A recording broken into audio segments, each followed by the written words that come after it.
नमस्ते दोस्तों, मैं वैद्य पंकज जोगी एसवेल आयुर्वेदा नागपुर महाराष्ट्र से फिर से एक बार आपके साथ हूँ। क्या हमारे देश में कोरोना की दूसरी लहर आने वाली है? क्या लॉकडाउन जैसी स्थिति पुनः उत्पन्न होने वाली है? इसका जवाब तो हमें आने वाला समय ही देगा। पर अभी जो ये ठंड काला, ये विंटर सीजन शुरू हुआ है, इसका हमारे शरीर पे क्या असर होगा और इसी ठंड काले का कोरोना संक्रमण पे क्या असर होगा, ये आज हम देखने वाले हैं। आयुर्वेद में ठंड काले की शुरुआत मतलब हेमंत ऋतु की शुरुआत कही गई है। हेमंत ऋतु में जो ठंड बढ़ जाती है तो इस ठंड की वजह से सबसे पहले शरीर में ड्राइनेस मतलब रूखापन डेवलप होना लगता है।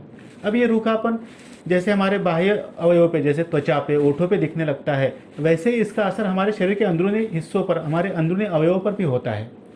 जिस व्यक्ति के शरीर में रूखापन उत्पन्न हो गया है, ऐसे व्यक्ति को अगर कोरोना हो जाता है तो कोरोना संक्रमण से उत्पन्न होने वाला जो कफ है, जो बलगम है, ये बहुत ज़्यादा चिपचिपा, बहुत ज़्यादा गाढ़ा उत्पन्न होता है।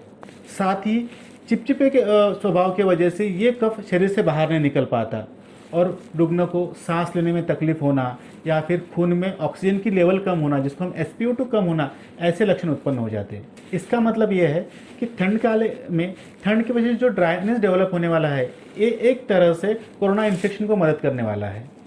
आयुर्वेद में जिस तरह से दिनचर्या का वर्णन है कि दिन भर में हमने कैसे खान पान रखना चाहिए, हमारी एक्टिविटीज़ कैसे रखनी चाहिए, उसी तरह से आयुर्वेद में ऋतुचर्या का वर्णन है।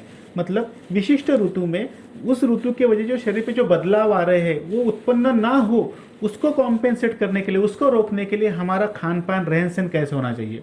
तो आज हम देखेंगे कि हेमंत ऋतु में हमारी दिनचर्या, हमारा खान पान किस तरह से होना चाहिए, जिसके वजह से ठंड की वजह से उत्पन्न होना जो ड्राइनेस है, जो रूखापन है, इसको रोका जा सके। सबसे पहले हमें ये याद रखना चाहिए कि ठंड काले में ठंड से बचाव ही सबसे श्रेष्ठ उपाय है। मेनली उन लोगों के लिए जिन लोगों को लंग संबंधी या फिर कफ संबंधी कोई बीमारी है, उन्होंने अपने आप को ठंड से बचाना चाहिए। जो शरीर में ड्राइनेस या रूखापन उत्पन्न हो रहा है, उसको रोकने के दो सरल उपाय है। पहला, आपने खाने में घी रखना चाहिए। दूसरा, आपने शरीर पे तेल की मसाज करनी चाहिए। आप घर पे बना हुआ घी खाने में ले सकते हैं। हाँ, अगर आपको हृदय रोग है या फिर आपकी कोलेस्ट्रॉल लेवल बढ़ी हुई है, ऐसे वक्त आपने किसी नज़दीकी आयुर्वेदिक तज्ञ की सलाह से आयुर्वेदिक औषधि युक्त घी का इस्तेमाल करना चाहिए। ये आपको ज़्यादा फायदेमंद रहने वाला है। शरीर पे तेल लगाने के तिल्ली का तेल, सरसों का तेल आप कोई भी इस्तेमाल कर सकते हैं। पूरे शरीर पे तिल्ली का या सरसों का तेल लगा लीजिए। 30 मिनट बाद गर्म पानी से नहा लीजिए। साथ ही जिन लोगों को पहले से लंग संबंधी या कफ संबंधी कोई बीमारी है, कोई शिकायत है, ऐसे लोगों ने तिल्ली का तेल कुनकुना गर्म करके उसमें थोड़ा सेंधा नमक मिलाना चाहिए। इस मिश्रण को सीने पे और पीठ पे अच्छे से मालिश करें। गर्म पानी की थैली से थोड़ा सेक ले और गर्म पानी से नहा ले। ये विधि से आपके सीने में जो कफ जमा हुआ है वो सरलता से निकलने में एक मदद होने वाली है। अब देखते हैं कि हमारा खान पान इस दौरान कैसे होना चाहिए। आयुर्वेद कहता है कि ठंड काले में हमारे खाने में मीठी चीज़ें होना बहुत ज़रूरी है। अगर आपको डायबिटीज़ है तो आपने नज़दीकी आयुर्वेदिक तज्ञ की सलाह से अपना खान पान रखना चाहिए। बाकी लोगों ने दूध से बनी हुई मिठाइयाँ इसका खाने में अवश्य प्रयोग करना चाहिए। वैसे तो आयुर्वेद हमेशा 1 साल पुराना अनाज ही खाने को कहते हैं, लेकिन ठंड काले में आप नया उत्पन्न हुआ अनाज खाइए, ऐसा आयुर्वेद का कहना है।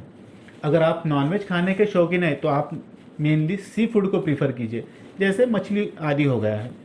खाना खाने के वजह से या मीठी चीज़ें ज़्यादा खाने की वजह से पेट गड़बड़ा ना जाए, पचन शक्ति ठीक रहे, इसके लिए आयुर्वेद खाना खाने के बाद ठंडे पानी में शहद मिलाकर लेने को कहता है। शहद हमेशा ठंडे पानी में ही लेना चाहिए, वो गर्म पानी में नहीं लेना चाहिए, ऐसा आयुर्वेद का सिद्धांत है। दूसरी तरफ ऐसा खान पान जो शरीर में ड्राइनेस या रूखापन उत्पन्न कर सकता है, ऐसे चीज़ों से हमें परहेज करने चाहिए। मेनली बहुत देर तक भूखा रहना, बहुत ज़्यादा फास्ट करना, कसैले, तीखे, कड़वे पदार्थ खाना, ये इनका शरीर में ड्राइनेस डेवलपमेंट में बहुत ज़्यादा सहयोग होता है। तो ऐसी चीज़ों का हमें परहेज करना चाहिए। इसी दौरान आपकी शक्ति के अनुसार आपने योगासन या व्यायाम करना इस सीज़न में बहुत ज़्यादा फायदेमंद है। आज की वीडियो के लिए इतना ही। फिर किसी नए टॉपिक के साथ मिलेंगे। तब तक आयुर्वेद अपनाइए, अपने आप को और अपने परिवार को कोरोना से दूर रखिए। नमस्ते।